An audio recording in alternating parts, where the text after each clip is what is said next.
After decades of performing the Baskerville family's bloodiest tasks, the loyal hound Vikir was rewarded with a cold betrayal and a date with the guillotine. But death was just the beginning of his revenge. Now reborn as an 8-year-old prodigy, he manifests the legendary second technique to shred a massive troll into pieces with a single explosive strike. The family elders can only watch in absolute terror as this child warrior displays a level of mana that should be impossible for his age. Let's go back to where it all started. Vikir van Baskerville carries the weight of a life spent in the shadows. A cross-shaped scar marks his face, a brutal reminder of his service to the family. Under a clouded moon, the loyal hound faces his end. Falsely accused of consorting with the demon clan, he waits for the blade to fall. One hit, the heavy blade drops. Blood stains the air as his life ends in a flash of crimson. Hugo Le Baskerville watches the execution with those cold, red eyes. He threw his most loyal tool away without a second thought. A black hound snarls in the darkness of his dying mind. If he gets another shot, he refuses to live as a dog ever again. Deep red droplets fall through the void. Life fades out into a sea of absolute darkness. The crimson trails glow against the shadows. Everything he was is dissolving into nothing. But he has no idea what is coming next. The void swallows the last remnants of his past life. The end of the hound is just the beginning of something else. He opens his eyes to a high ceiling and the sound of screaming babies. This is not the afterlife he expected. Our boy is stuck in a wooden crib, surrounded by crying infants. The shock hits him like a physical blow. He wonders if this is hell or the Baskerville estate. The noise of the nursery is deafening to his grown-up mind. The sun sets over the massive stone towers of the family manor. Inside, dozens of newborns wail in a cold stone room. Hugo Le Baskerville walks in with pure disdain for his own blood. He dismisses the entire room as a collection of useless garbage. The patriarch stops mid-stride. Something in the air has shifted and he feels it instantly. Remember this moment. It is going to matter. His red eyes narrow as he locks onto a single crib. One child is not screaming, and that silence is loud. Hugo orders his men to move the children to the Cradle of Swords immediately. The real trial is about to begin. Vikir looks at the man who framed and killed him. His tiny infant eyes glow with a cold, murderous promise. He looks at his small hands and the younger face of his father. There is no doubt anymore that he has regressed. He remembers the scarred warrior he used to be. Vikir van Baskerville is back, and he is a baby. In his first life, he was a tool for assassination and threats. He spent decades doing the dirty work the 7 families would not touch. He piled up bodies just to earn recognition from Hugo. All that loyalty only bought him a trip to the guillotine. And that betrayal, it is about to fuel his path to power. After 10 years of war against the demon clan, the hunt was over. The family decided it was time to put the hound down. He clenches his tiny fist with a burning resolve. He is physically helpless now, but he will not die a dog a second time. The Cradle of Swords is his first real chance to get ahead. He needs to move fast if he wants to survive what is coming. A graveyard of blades stands under a blood-red sky. This is the brutal testing ground for every Baskerville child. They throw the infants into a maze of sharp steel. They must crawl through the blades to reach the legendary Styx River. The water of the Styx can turn a human body into literal iron. Only the first few to arrive get to taste that power. Watch closely, because he is about to break the records. Infants drag themselves through the dirt and blood. One wrong move on these blades means a permanent end to their training. Vikir grips the stone as his eyes burn with intensity. Last time, his siblings pushed him aside, but this life belongs to him. Vikir dives into the water with a single goal. He wants every drop of power the Styx River can offer. The liquid glows with a violet light as it begins the transformation. He sinks deep into the illuminated depths. Bubbles rise while the river works to turn his infant flesh into cold iron. Liquid seeps into his cuts and flows straight to the bone. He clamps his tiny hands over his mouth. He is not surfacing until he is satisfied. High above the cliff, the Baskerville observers are losing their minds. They shout for someone to save the boy before he drowns. Hugo Le Baskerville watches with those piercing red eyes and lets out a sharp laugh. He turns to John Barrymore to check the clock. 7 minutes have passed. The patriarch acknowledges the record while others fret about the boy's survival. He looks down at the glowing surface and commands his son to come up. But he has no idea what is coming next. Down in the dark, Vikir hears the command but chooses to ignore it completely. He is not here to be a good son. He is here for power. His tiny lungs finally hit their limit. He coughs out the last of his air and begins to drift further into the darkness. Bubbles escape his lips as he forces his mind to stay conscious. A trail of silver air rises through the murky blue as he sinks deeper. A massive hand breaks the surface and snatches the boy by the ankle. Hugo hauls him up, shocked to see the kid actually drank the water. The patriarch freezes when he sees the boy's mouth. This infant already has a full set of glinting, sharp teeth. Hugo holds the dripping child and demands a name. The head butler confirms it. This is Vikir van Baskerville. Remember this moment. It is going to matter. Hugo looks at his wet, upside-down son and calls him greedy. Vikir just glares back, silently promising that this is only the beginning. A snarling hound appears in the boy's mind. He plans to grind in total silence until he can take the patriarch's head. His red eyes burn with the memory of his past life. He vows to erase the Baskerville name from history with his own 2 hands. A man stands with his back to the world, wind whipping through his dark coat. This is the weight of a life built on blood. At 8 years old, people called him a genius. In the Baskerville family, that was just another Tuesday. And that decision, it is about to cost him everything. By 20, he was an assassin and a spy. Then the demonic realm opened, and he spent years slaughtering monsters just to stay alive. At 40, he stood as a scarred survivor of a long, brutal war. The world was finally at peace, or so he thought. His reward for decades of loyalty was a cold blade to the neck. The guillotine dropped, and his life as a hound ended in betrayal. Now he is back in a crib, staring at the rafters with the eyes of a soldier. He realizes he has been reborn into the nursery. Crawling next to another infant, he checks his own physical state. The Styx River water took hold perfectly. A servant moves through the room while Vikir calculates his next move. He has a much better starting point this time around. He catches a servant whispering about a specific request from the madam. A glowing case is left in his crib, and he knows it is no gift. But he has no idea what is coming next. The lock clicks open on its own. A dark, swirling mist starts to pour out of the small chest. A black snake with red-spotted scales rears its head. Vikir breaks into a cold sweat as he recognizes the lethal predator. These are bloody mambas, rare vipers used for silent assassinations. 2 of them hiss, ready to end his second life before it truly starts. Infant Vikir watches the vipers with a cold intensity. He realizes the madam likely sent these killers to scrub him from the family tree. The snakes slither out of the chest and coil toward the crib. Our boy does not even blink as they lunge with fangs bared. He moves faster than any infant should. His tiny hands snap up and seize both vipers by their throats. His eyes burn red as a dark grin spreads across his face. This is the Baskerville way. He is ready for it. He crushes the life out of the predators without hesitation. Dark blood sprays across the nursery sheets in a gruesome display. The morning light brings a horrific discovery for the household staff. They find a scene that defies all logic. Vikir sleeps like an angel while surrounded by the shredded remains of the vipers. The family executes every nanny on duty to cover up the failure. Under the mask of a helpless child, his eyes glow with a lethal promise. Remember this moment. It is going to matter. 8 years pass in the blink of an eye. Vikir is now a young boy sitting stoically among the other trainees. The instructor begins a lecture on the hierarchy of the blade.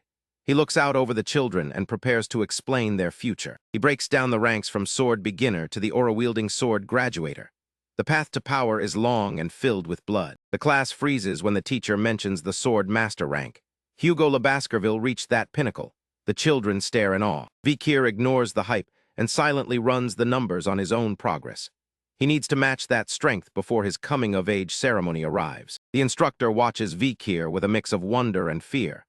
This boy survived the Styx River for 7 minutes and masters every lesson instantly. High-ranking observers note that his talent eclipses everyone else in the room. But he has no idea what is coming next. Vikir stares into the distance with a gaze that could cut glass. He is not training to be a loyal hound. He is training to kill the patriarch. A group of older boys with blonde hair and arrogant smirks approaches him. They use a derogatory label for his bastard status to get a reaction. A heavy hand shoves him back and the bullies close in for a fight. These kids are looking for an easy target to break. They mock his reputation and bring up the stories of his survival in the river. They think the legends about the infant killer are just campfire stories. Vikir recognizes these 3 as the Triton of Baskerville. In his past life, these brothers were the ones who finally ran him through. Ibero and his brothers demand he admit he is a fraud.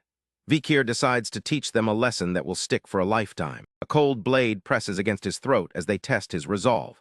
Lobero sneers and asks if his skin is really made of iron. The brothers exchange cruel grins as they prepare to make him bleed.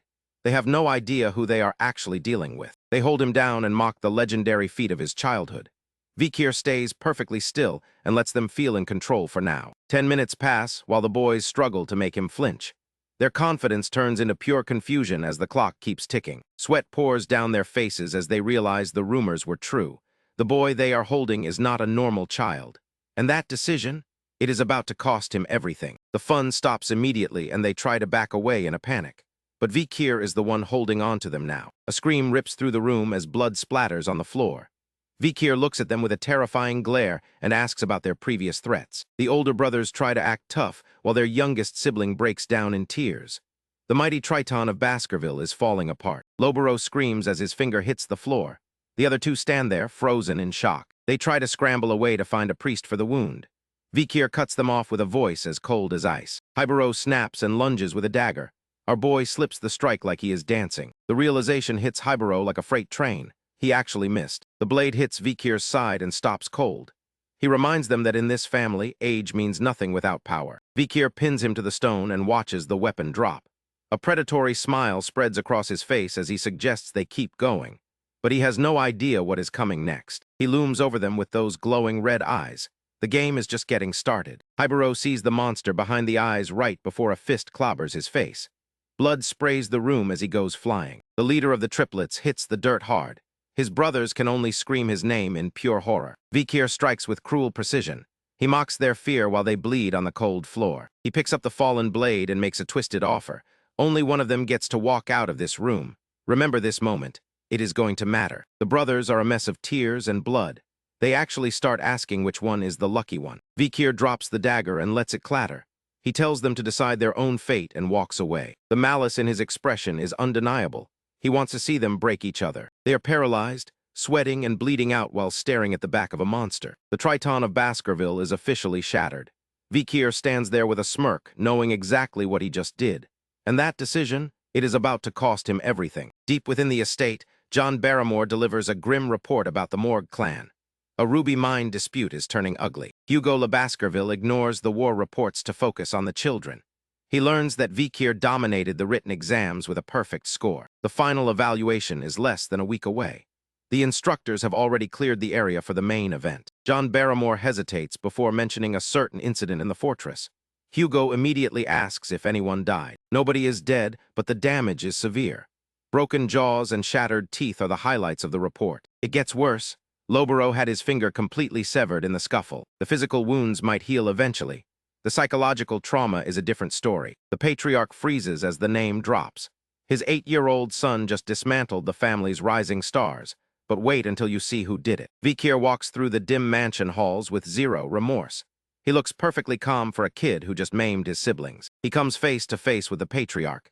Hugo brings up the triplets, but our boy just notes they were given medical care. Hugo clarifies he is talking about a broken mind. John Barrymore watches the patriarch with visible unease as the weight of the situation settles. The triplets are shattered. They will not even look at each other anymore. Their legendary teamwork is dead. Vikir just listens with a faint smirk. He is not bothered by the destruction he caused in the least. Hugo asks if he feels any regret for turning his brothers into a total mess. Our boy just shrugs it off with another question. His eyes burn red. He tells the old man that because he is stronger, he can never be wrong. Hugo mentions the triplets offered to forgive him. He wants to know if there is a shred of guilt hidden inside the boy. Vikir looks baffled. He knows the family he was raised in too well for that kind of mercy. But he has no idea what is coming next. A memory from his first life flashes back.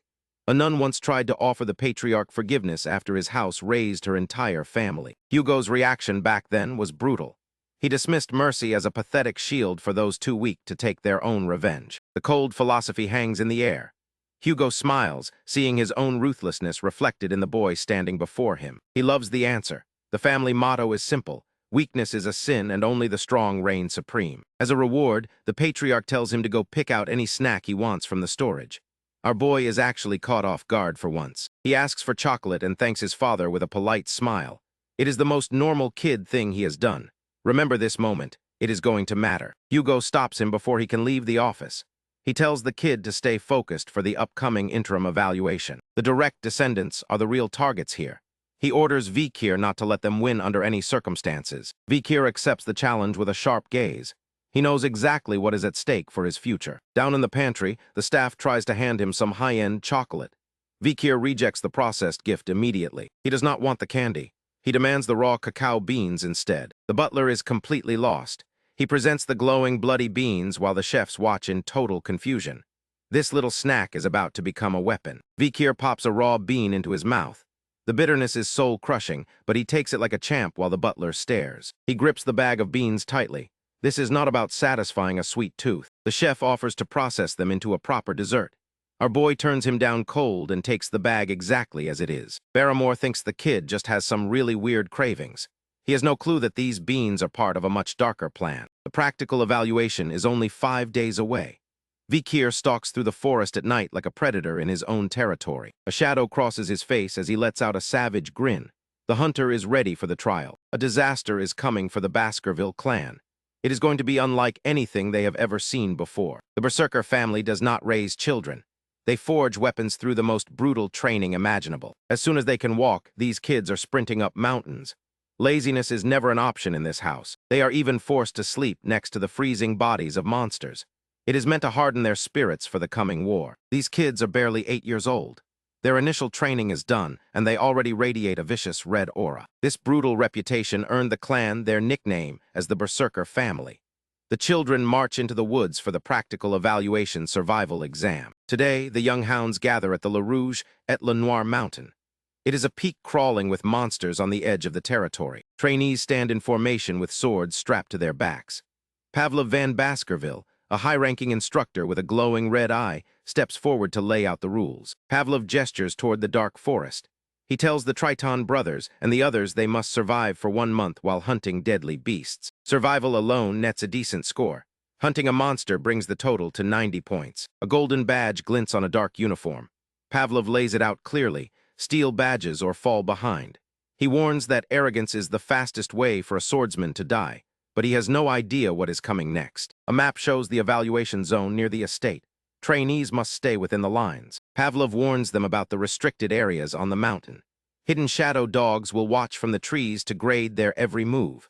Other children whisper about the bastard who survived the Styx River. They wonder if his practical skills match his record-breaking academic scores. Vikir stares at the dark peak with glowing eyes. He remembers this place well from his previous life. The Triton triplets are already sweating in the mist. Vikir stands behind them like a ghost. His calm silence is clearly getting under their skin. Pavlov raises a small golden bell. It rings out. He offers a cold prayer for their survival. The crowd of trainees explodes forward.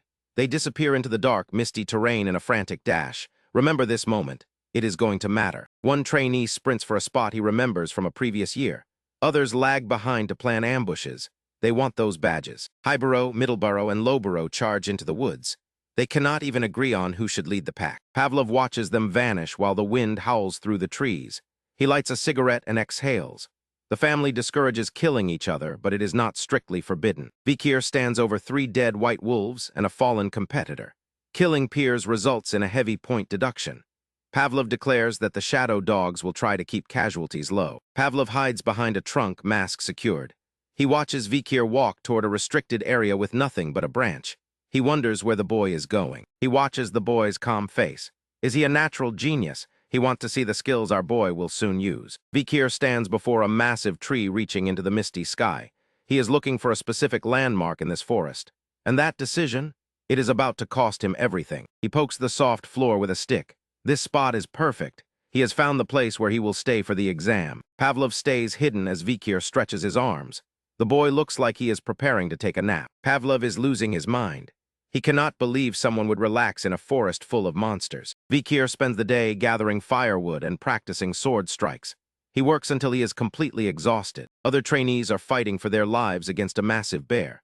Our boy is fast asleep under a rocky overhang. Pavlov watches from the dark. His reptilian eyes narrow behind his red mask. Vikir sits by a fire. Pavlov dismisses the genius rumors as total fiction. He decides watching a coward hide is a waste of time, but the instructor has no clue what is coming next. Vikir lets out a small smirk as he senses the instructor leave. His plan to hide in plain sight is going clutch. The shadow dog is finally gone. Meat roasts on skewers as memories flood back. He remembers a former comrade talking about bloody beans. They are perfect for masking scents in the wild. Young Vikir holds a bean over the crackling fire. It begins to smoke.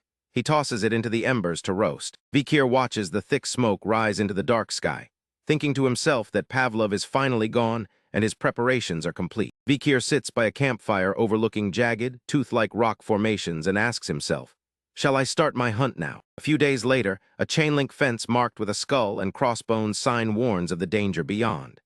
Vikir enters the restricted area, walking with his sword at his side into a dense, foggy forest of gnarled trees. Vikir considers the path ahead, noting that although the area is unknown to others, he explored it frequently during his past life as a scout.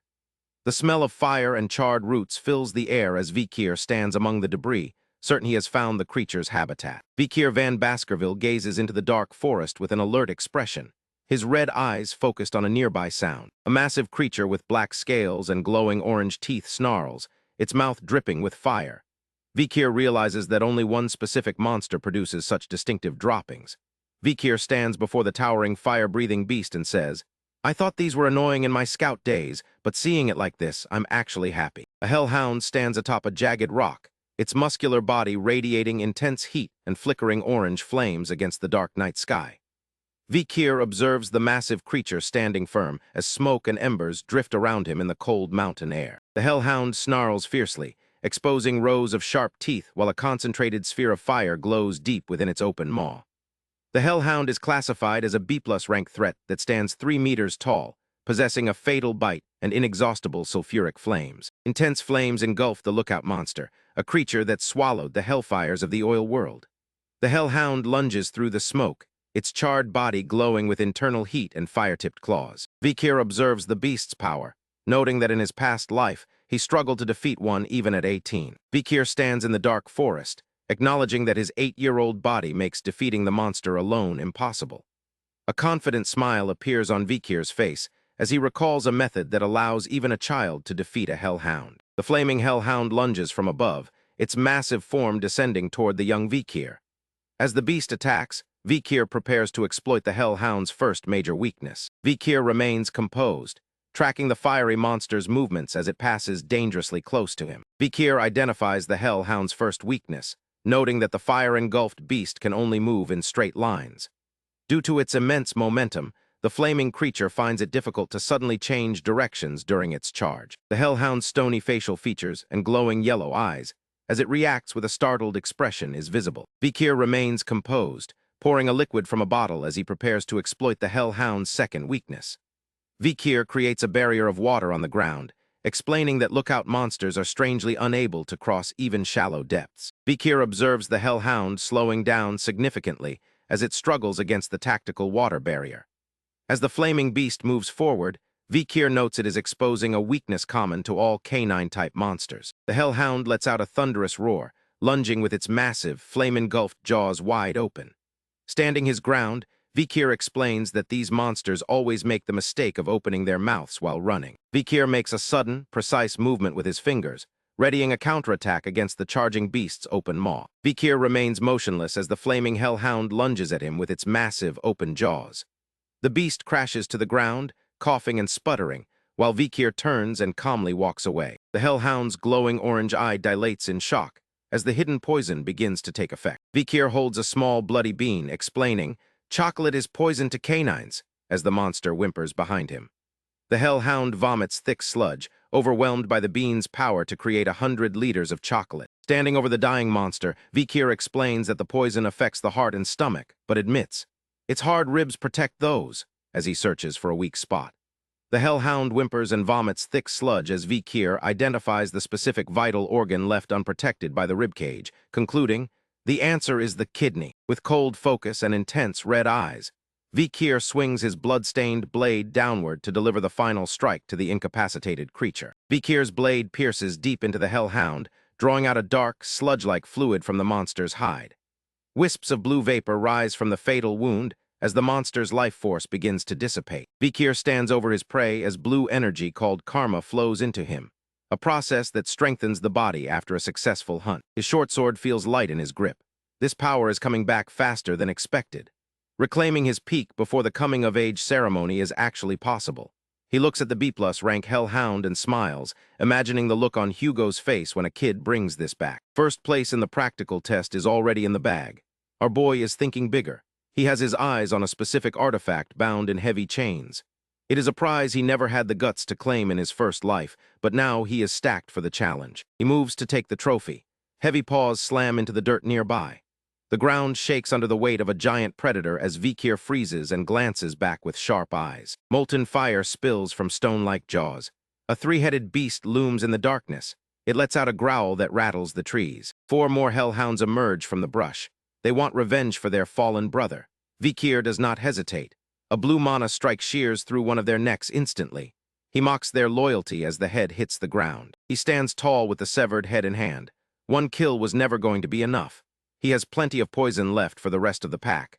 But a shadow is moving that he has not noticed yet. Massive purple eyes flare open in the gloom. They tower over the smaller hounds like twin beacons of death. Vikir feels a cold shiver as the pressure in the air shifts. The smaller hounds are trembling. These monsters usually fight until their last breath. Seeing them shrink away in pure terror means something far worse is here. He drops the head and draws his blade. A deeper threat is vibrating through the soil. He realizes the nightmare from the deep ridges has arrived. The silhouette finally steps out. A 3-headed hellhound radiates a suffocating purple aura. This is the Cerberus, jagged teeth gnashed together while purple energy swirls in its throats. It stands tall in the mist with eyes like white fire. Remember this moment. It is going to matter. An A+ rank monster should be on the 7th ridge. There is no reason for it to be down here on the 1st ridge. Vikir tries to make sense of the anomaly. He notices deep gashes along its side. Arrows are buried deep in the thick muscle of its back. Someone else was hunting this thing before it found him. The barbarian tribe territory is just across the mountain. They must have chased the beast into Baskerville lands. An injured A+ rank kill is a once-in-a-lifetime chance. He is not letting this opportunity slip away. He resolves to put the beast down right here. No more hiding. Blue mana erupts from his body like a tidal wave. He is already a high-level sword expert at 8 years old. He unfolds the Baskerville 3rd technique. The air screams as he draws out the power adults take decades to master. And that decision? It is about to cost him everything. He leaps high into the air. His blade slams into one of the heads with bone-crunching force. The stone-textured skin splits open under the blue mana. The Cerberus roars in agony. Vikir lands and resets his stance immediately. He lunges back into the fray with his red eyes locked on the monster. He believes an injured beast can be beaten. War with the demon clan refined his swordsmanship until his movements became perfectly efficient. This expertise, combined with a body strengthened by the Styx River, lets his blades bite into the Cerberus. The Cerberus glares back with purple intensity. It is not backing down. A massive impact catches him off guard. His internal calculations were dead wrong. The plan is falling apart in real time. Sharp claws shred the air. The Cerberus delivers a devastating blow that sends Vikir flying. Purple energy surges as he is tossed like a rag doll. He coughs up a spray of crimson. His body slams against the environment. He struggles to even find his breath. This 7-meter monster is the watchdog of hell. It guards the gates where dead spirits go to rest. It is famous for ripping escapees into bloody pieces like they are rags. Momentum carries him through the air. He lets out a shout of pure pain. He slams into the rocky ground with a sickening thud. More blood spills from his mouth as his vision blurs. The internal damage is severe. Vikir slumps against a tree. His eyes snap open. He is back in the fight. The Cerberus looms through the dark. Purple energy crackles off its stone skin. He actually survived that hit. Blood sprays onto the dirt. His left arm is screaming in agony. He stares at the damage. The realization of how close he came to death hits him hard. 3 massive gashes rip through his sleeve. The monster nearly tore his limb off. The beast pauses its assault. Drinking from the Styx River made his skin like iron. It is the only reason he is still breathing. He lunges away from the tree. Our boy moves like a blur to find an opening. But he has no idea what is coming next. Sweat pours down his face. He knows he cannot take another hit like that. An experienced hunter always looks for the exit.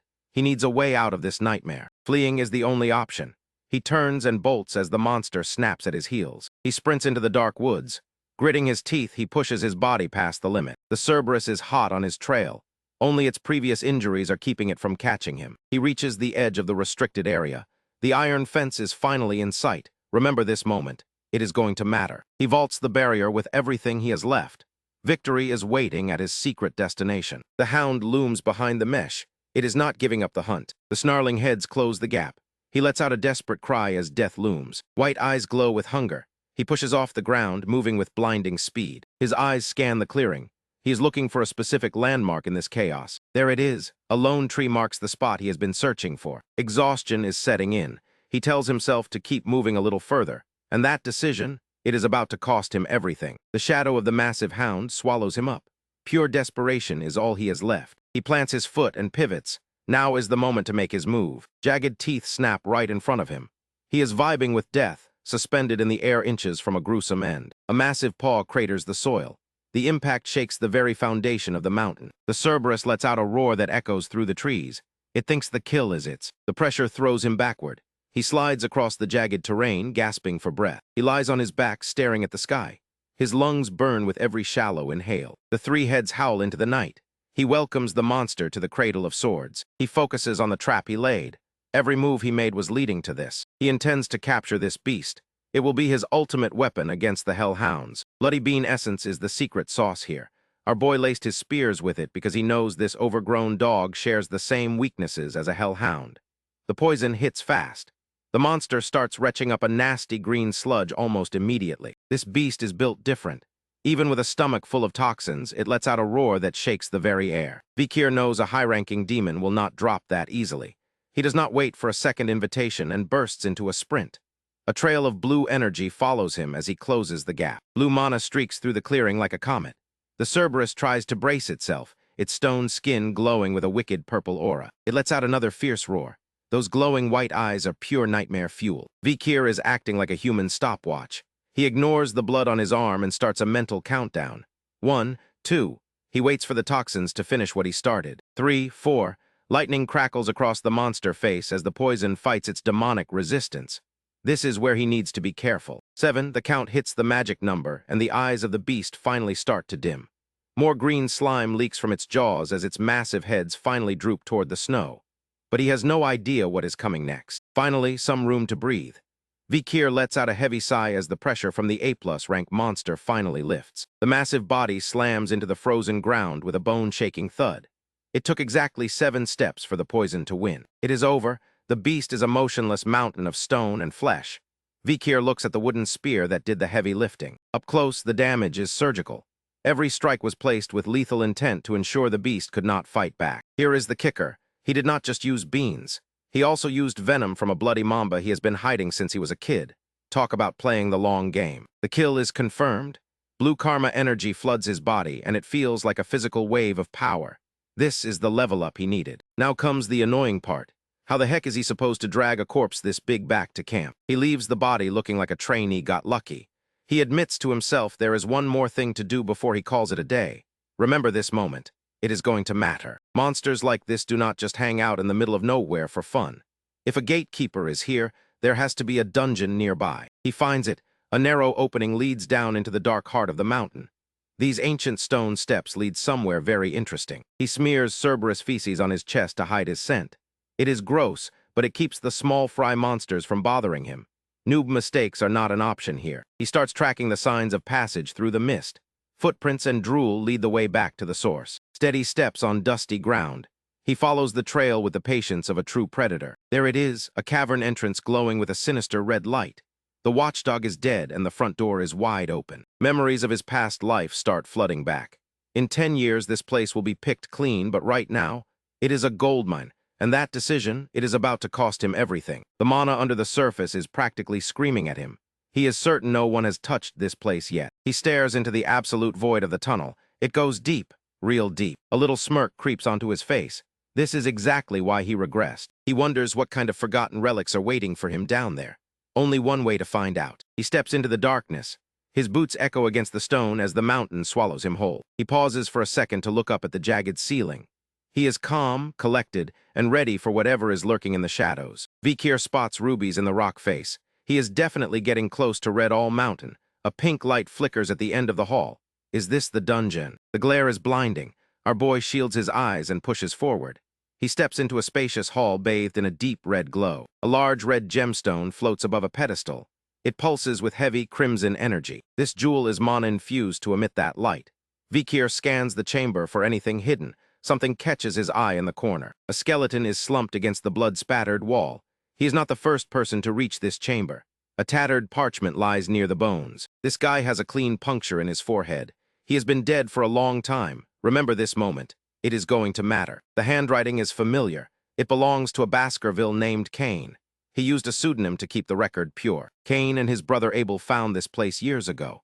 They thought they discovered a legendary treasure. They fought through endless monsters to reach this room, but the final assignment trapped them here. They spent 3 years in this hole. Vikir knows their obsession became their prison. The trial must be hidden somewhere in the room. He reads the riddle carved into the stone. One enters. Inside there are 2. One leaves. Glowing pink runes pulse against the dark masonry. The mystery is literally written on the walls. Cain and Abel obsessed over those words for years. They looked for a solution until they went mad. They were twins. They convinced themselves that the riddle meant they had to merge back into one again. Desperation turns into violence. They grip their hilts. This is about to get ugly. Only one can leave with the prize. Blood hits the floor. Cain drives his blade through his own brother.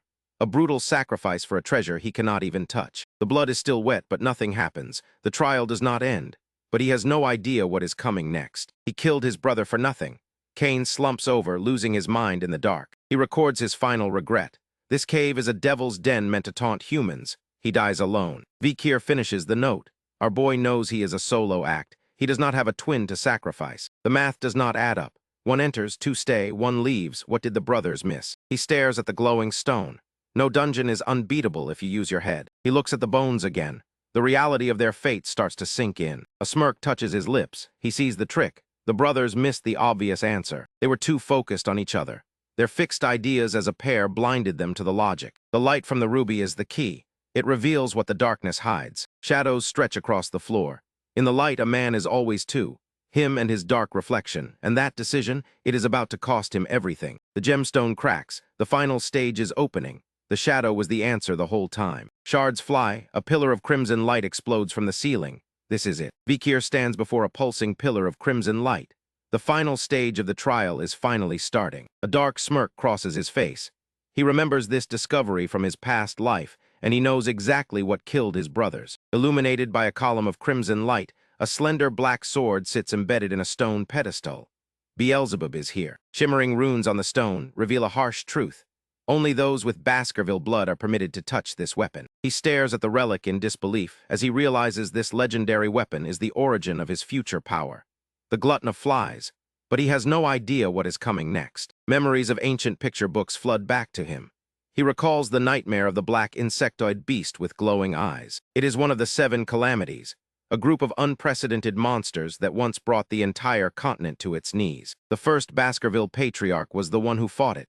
He stood against the gluttony in a battle that reshaped history. Its remnants were supposed to be locked away deep beneath the estate, bound by heavy chains and ancient dark magic. Legend says its energy draws monsters like moths to a flame, though most people today treat it as a fairy tale. He vows that the dark history of this blade will not repeat itself in this life. He will be the master. Remember this moment. It is going to matter. He reaches out and grips the cold hilt. A storm of red energy explodes around him. The entire chamber shakes under the weight of this power. Jagged energy tendrils wrap tightly around his pale arm. They bite into his skin like hungry iron jaws. The dark energy sinks deep into his skin.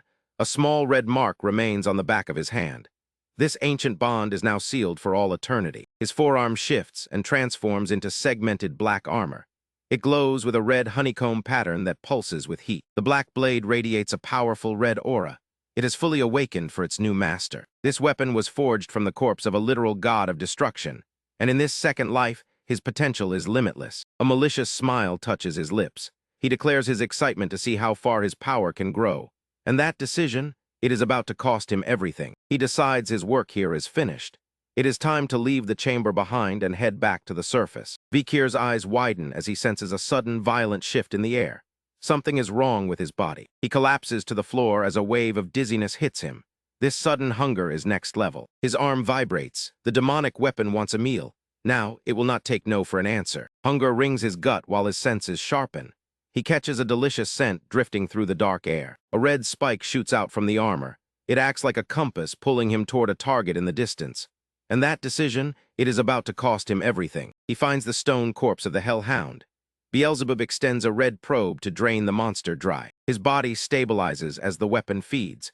He wonders if this endless hunger caused the desolation on this mountain. The gauntlet on his hand vibrates with a satisfied hum. The demonic blade is finally full. A heavy impact resonates as a red splash erupts. A system notification identifies the weapon as Beelzebub, the glutton of flies. The first slot fills with the hellhound's hemorrhage ability. The absorption process is finally complete. Vikir eyes the glowing red gem on his hand. This is the true power of the demonic blade. Beelzebub is a hungry beast. It devours the techniques of every enemy it kills.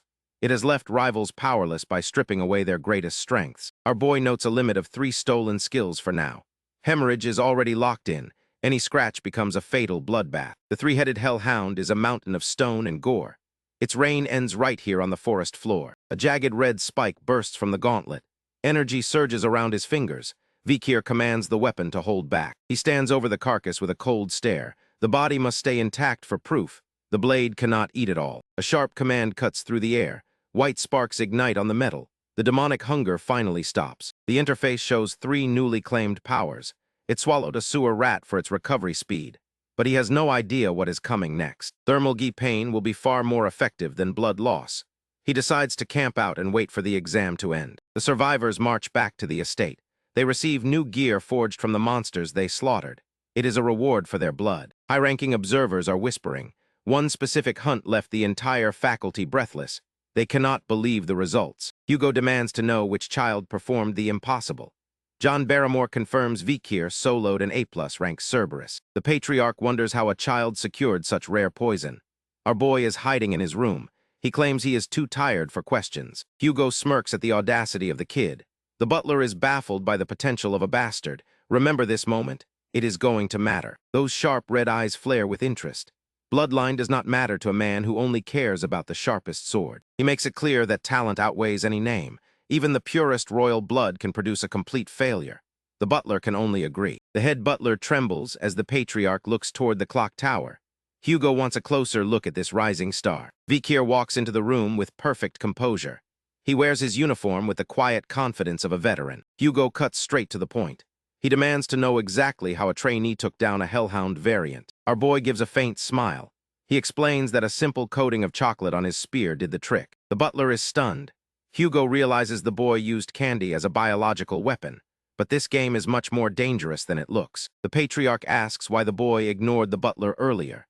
Vikir explains that the servant is not his master. Hugo asks who he serves then. Vikir claims he only answers to the head of the clan. The old man actually smiles. He grants the boy ownership of the carcass and a wish. Vikir clenches his fists. His plan is working. He requests entry into the 10,000 epistle library. This archive holds the greatest collection of knowledge in the Empire. Hugo warns him that only the direct bloodline can enter those halls. Vikir plays it cool. He was ready to break in anyway. The room goes quiet when the patriarch gives his approval. Even Vikir is caught off guard by the sudden permission. Hugo tells him to study the 6th technique in the vault. No illegitimate child has ever been allowed to see those secrets. He grips Beelzebub and tries to keep his heart from racing. He knows how far he has to go to match Hugo's power. The memory of the guillotine stays fresh. Our boy looks at the man who killed him and promises to climb higher. He needs the first patriarch's manual. That book holds the secrets to crushing the 7 calamities. Hugo offers a rare word of encouragement. Little does the patriarch know, he is a mere stepping stone in this game. Vikir plays the part of the grateful son. He masks his true intent while plotting to take what Hugo does not value. Guards stand firm at the blue doors. Vikir walks forward with the weight of a grown man. Remember this moment. It is going to matter. The library is grand. He runs his fingers over the spines of manuals he once died for. Most bastards are capped at the 4th technique to keep them obedient. He stops before a massive book bound in heavy chains. Hugo thinks an 8-year-old cannot do this. He lets out a silent laugh while turning the golden key. The pages reveal a flaw. Stopping the mana flow at the 4th tooth is the key he missed. Red energy flares. Each tooth represents a new level of lethality for a Baskerville warrior. The 6th technique is not enough. He closes the manual because he wants something far more dangerous. But he has no idea what is coming next. The guards look stunned. They cannot believe a kid finished the family secrets in record time. He tells them to focus on their posts. There is no time to explain himself to men who won't understand. Whispers follow him. Let them think he is wasting time while he searches for real power. He scans the shelves for a prize. His eyes lock onto a tattered cover that looks like absolute trash. The room feels heavy. He stands perfectly still, focusing all his attention on one forgotten corner. He pulls out a lurking ambush. Finding this now is clutch for his plan. Other children avoid this book because it looks broken. They see a useless manual, but they are dead wrong. And that decision, it is about to cost him everything. His eyes glow. He is the only person alive who knows the true power of these ripped pages. In his past life, he found a page in a dungeon. That single scrap of paper changed everything for the family. Hugo once searched everywhere for this book. Now it is sitting right in our boy's hands. The patriarch was obsessed. He sent his shadow dogs out to bleed for the missing pages. A brutal war erupted. Many hounds died so Hugo could collect every piece of the puzzle. Hugo stood at the stairs. The cost of power was never too high for him. The old man offered a cold thanks after the slaughter. Vikir remembers the frustration of being treated like a disposable tool. Watch closely because the tables are turning. He recalls every stolen word. He will never be stuck at the fourth technique ever again. He settles in to read. This is no basic manual, but the foundation of the 10th technique. Vikir locks his sights on the missing pages. This manual is now a masterpiece of destruction. He knows he needs that sword graduator rank back before he hits 15. The moon hangs heavy over the library. Night slowly bleeds into a pink sunrise while he works. Dawn breaks across the floor. Our boy hasn't moved an inch since the sun went down. He snaps the tattered book shut. Every word of a lurking ambush is burned into his brain. He spent the entire day focused on memorizing the content from start to finish. Morning light floods the 10,000 epistle library. He scans the room and finds no guardian knights nearby. He wonders if this young body is ready to push for the Baskerville 5th technique. He enters a mental void. A towering figure of light stands before him. He holds his ground, but he has no idea what is coming next. Power surges through his veins. His eyes flare crimson as the aura coats his hand. He strikes. The Baskerville 1st technique erupts in a collision of red and blue light. He keeps the pressure on, fires off rapid slashes of energy to cycle through the 2nd and 3rd techniques. He leaps high as the 4th technique shatters the silence. Jagged energy tears the air apart while he grits his teeth in strained focus. He looks back on a life he calls pathetic. Even at the highest rank, the direct bloodline treated him like garbage for his lack of family techniques. His status as a bastard was a glass ceiling. He was never allowed to push past the 5th technique. Remember this moment? It is going to matter. He lunges with a roar. The white figure vanishes in a violent blast that rattles the entire training ground. Even Hugo Le Baskerville can't hide his shock. The lethal precision of this style is something the patriarch never expected to see from a child. The 4th technique reaches its peak. Jagged energy rips through the room, leaving nothing but fading trails of power. Reality snaps back. Vikir gasps for air on the library floor as the crimson aura slowly fades away. He stares at his trembling hand. He can feel it deep in his bones. Did he actually draw the 5th tooth? Triumph washes over him. He clenches his fists, nearly choked up by the realization. He mastered a level of power he never touched in 30 years of service. His talent is growing at a speed that breaks every record in family history. He looks around the library, already searching for a real blade to test his limits. Standing on the balcony, he feels the shift in his own energy. He declares his success to the empty room. The 5th tooth is finally his. A smile creeps across his face. His mana is surging. As long as his energy holds, he can reclaim everything he lost. The red aura turns liquid. He officially jumps from high-class sword expert to low-class graduator. Our boy crushed it by reaching in 8 years what used to take 30. His aura is denser now. This liquid state lets him move and strike with far more freedom than before. He looks at his progress with cold calculation. His skills are already leagues ahead of his past self. The 10th technique is the only goal that matters now. He analyzes his old piercing fang style. It was fast for growth, but hit a wall. A lurking ambush is different because it offers the perfect balance between offense and defense. He weighs his options carefully. He could likely end a mid-class graduator right now. But showing his true face to Hugo Le Baskerville and John Barrymore is a risk he cannot take. He grips his evaluation badge. He has to walk a fine line. Give the patriarch just enough to keep him interested without revealing the full truth. But he has no idea what is coming next. A beam of light hits the old manual. Vikir smirks. He knows he has won this round. He drops the parchment into the flames. If the other hounds want the 10th technique, they are going to have a very hard time finding it. Guards catch the scent of smoke and corner Vikir van Baskerville by a library window. Our boy plays it off with a classic excuse about a magnifying glass and the sun. The guards buy the story and offer to cover for him. He immediately shifts gears, asking for dirt on the territory dispute with the Morgue clan. They agree to follow his lead as long as he stays quiet about them slacking off. It is a simple trade for a loyal hound. He walks away after offering a polite apology for the trouble. The guards are totally sold on his fake kindness. A cold smile touches his lips once he is out of sight. He has the staff wrapped around his finger. Light flickers in the quiet halls of the estate. The air feels heavy with anticipation. Hugo Le Baskerville waits with his head butler, sensing the change in the air. He acknowledges that the boy has grown, but he has no idea what is coming next. Hugo demands to know what the library revealed. Vikir describes a sharp, viscous sensation that leaves the adults completely floored. A blue light pulses from his hand.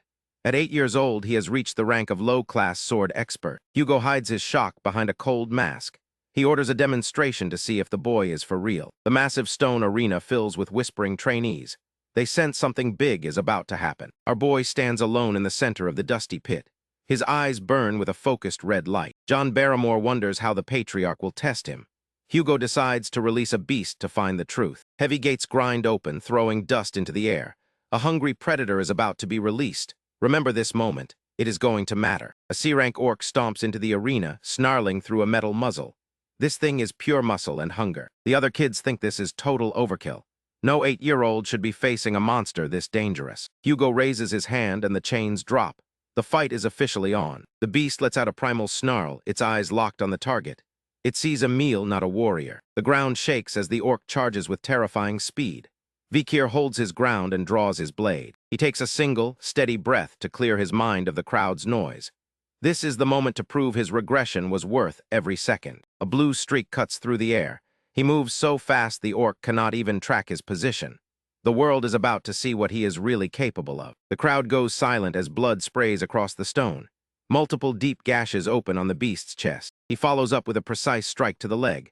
The orc's momentum vanishes in a spray of red. The massive creature hits the dirt face first. It is a total shutdown of a C-rank threat. The orc bellows in agony as the wounds refuse to close. He knows exactly where to hit to bypass its natural healing. A spectral hellhound flickers behind him as he triggers a hidden skill. Beelzebub is starting to feed. The other trainees are losing their minds. Hugo sits in total silence, calculating the power level of his own son. Vikir decides it is time to give the patriarch a real show.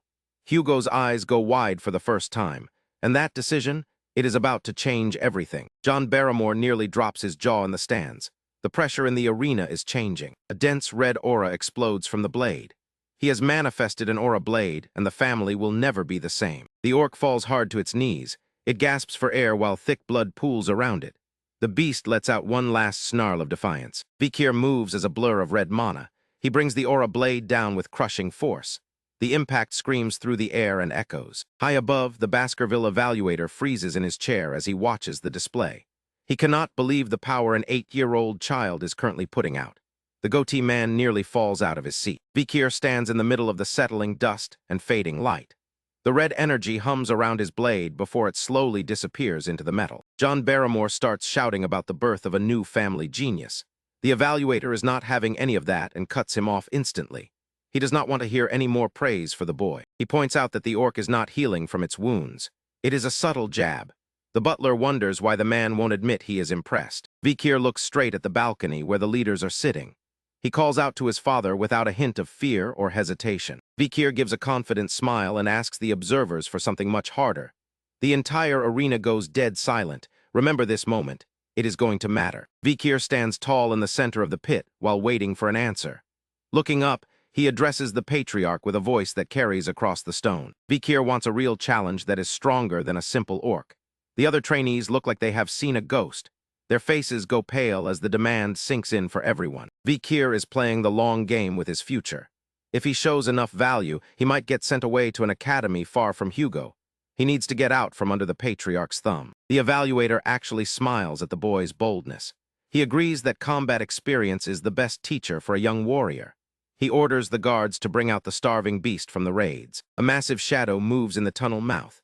Glowing red eyes pierce the dark as a troll enters the bright light. The other kids are visibly shaking in their boots. Even Vikir takes a second to realize the scale of this new monster. This is a level of danger they did not expect. The opponent is a towering wall of muscle and gray stone. Thick iron chains are the only thing keeping it from eating everyone alive. Vikir looks up and asks if he should begin the fight now. Hugo gives the nod without a second thought. The test is officially on. The chains shatter into pieces. A deafening roar shakes the rafters of the arena. Vikir grips his sword tight and waits for the massive charge. Vikir kicks off the ground and shatters the tiles. He moves much faster than the eye can follow, but he has no idea what is coming next. The troll slams a massive fist down. Stone tiles fly into the air like paper. The shockwave rattles the entire arena floor and walls. Vikir stays low to the ground. He dives through the debris to find a gap in the monster's guard. The beast snarls with pure rage. Vikir just clicks his tongue in annoyance. He is bored by the predictable movements of the giant enemy. The troll looks confused by the speed of its tiny target. The trainees are screaming that he missed his chance to strike the beast.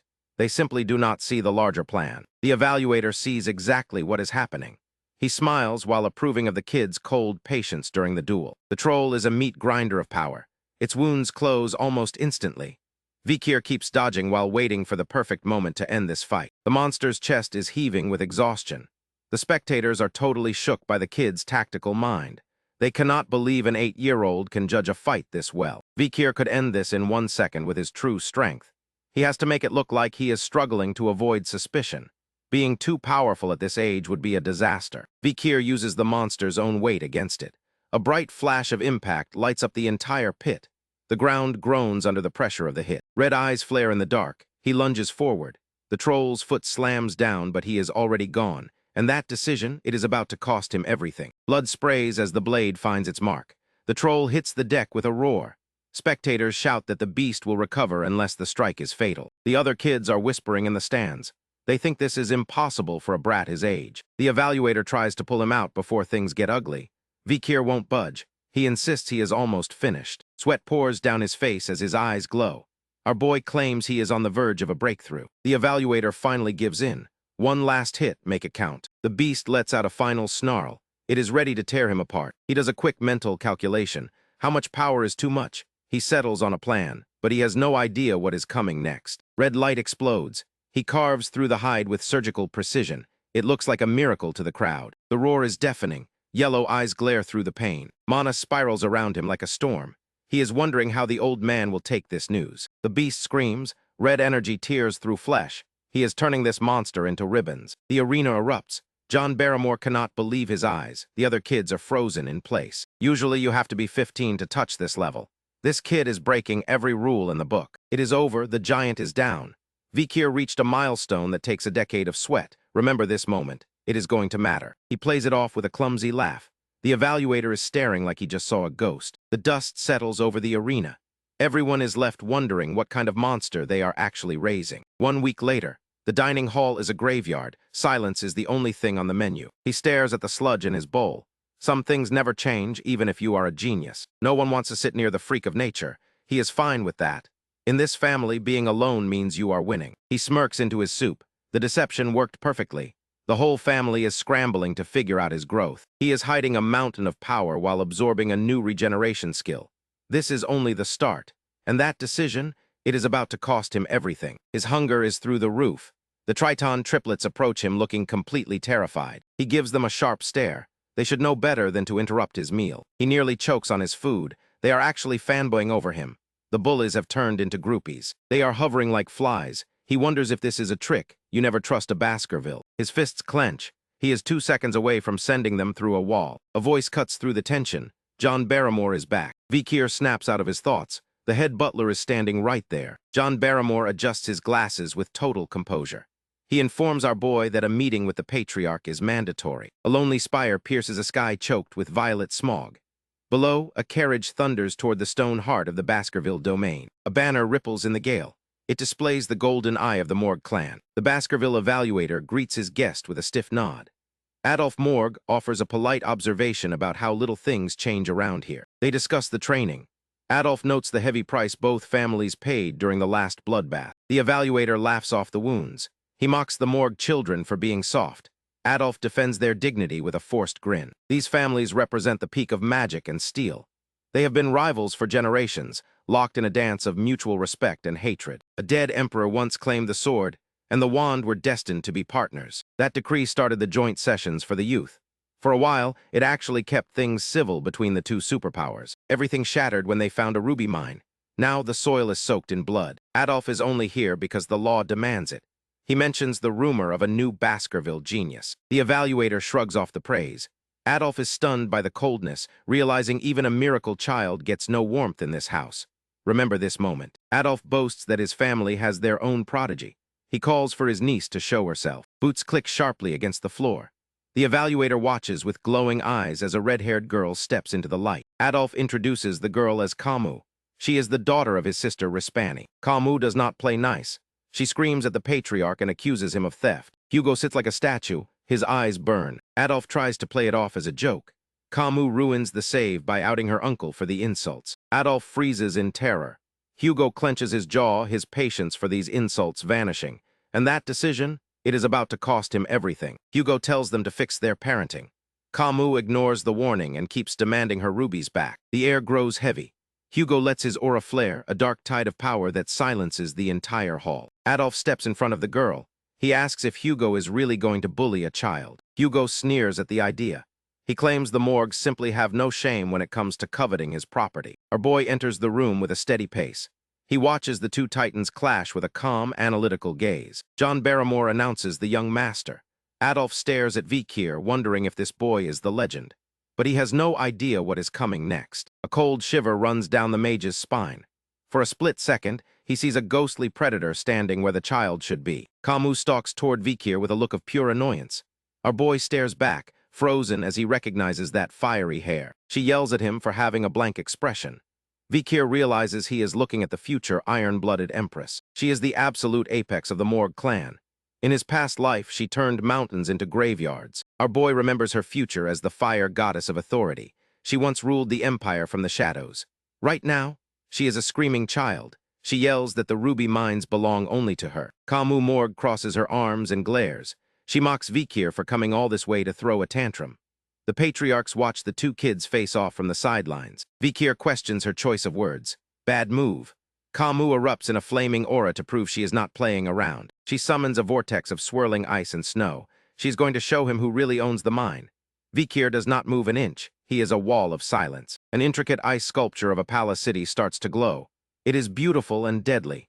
Vikir notes that this might actually be fun. Our boy remains perfectly composed in the face of the Morg magic. Adolf Morg cannot believe this kid's poker face. But he has no idea what is coming next. Kamu points to her frozen landscape to explain things simply. Vikir is unimpressed. He expected a real fight, not an arts and crafts project. She uses the ice city to point out the joint security area. That is where the top-grade rubies are hidden. The ruby vein starts in Morg land but snakes deep under Baskerville territory. It is a messy legal nightmare. Adolf Morg complains about the Baskervilles refusing to pay rent. Kamu adds that swordsmen have no use for magic rubies anyway. Our boy laughs at the idea of paying rent. No Baskerville would ever trade land for pocket change. He explains they are simply stopping trespassers. Kamu grinds her teeth in pure frustration. She claims the Baskervilles are the only ones losing here. Remember this moment. It is going to matter. She stands over the ice model to set the boundaries. She reaches out to show exactly where the line is drawn. Kamu leans over the palace and demands to know whose arm is in her territory. Vikir stares back with a chilling calm. He asks if she is really questioning him. Out of nowhere, Vikir snatches her wrist. His grip is like iron. A cold smile spreads across his face while he maintains the grip. He claims her limb for himself. Kamu is completely stunned. She pulls back and stammers about why she would ever belong to him. Her face is bright red. Our boy sets the record straight. He never claimed her person. His hand drops to his hilt with blinding speed. This is the moment everything changes. Hugo Le Baskerville and John Barrymore watch in absolute horror. Even the patriarch is losing his cool. Vikir's eyes glow with a predator's light. He repeats that the girl's arm belongs to him now. Kamu is shaking with pure terror. The Baskerville evaluator is sweating buckets. He can't even process the level of wild energy coming from this kid. The Baskerville leaders are frozen in disbelief. Cold sweat pours down their faces as the scene unfolds. Vikir brandishes his blade with a sinister grin. He is dead serious about taking that arm. Kamu can barely breathe. He pins her arm down and raises his knife. The threat is real and immediate. Kamu looks up in total shock. Kamu screams for her uncle with tears in her eyes. The prodigy of the Morg clan is broken. And that decision? It is about to cost him everything. Adolf Morg explodes with a menacing aura. He orders Vikir to get away from his niece immediately.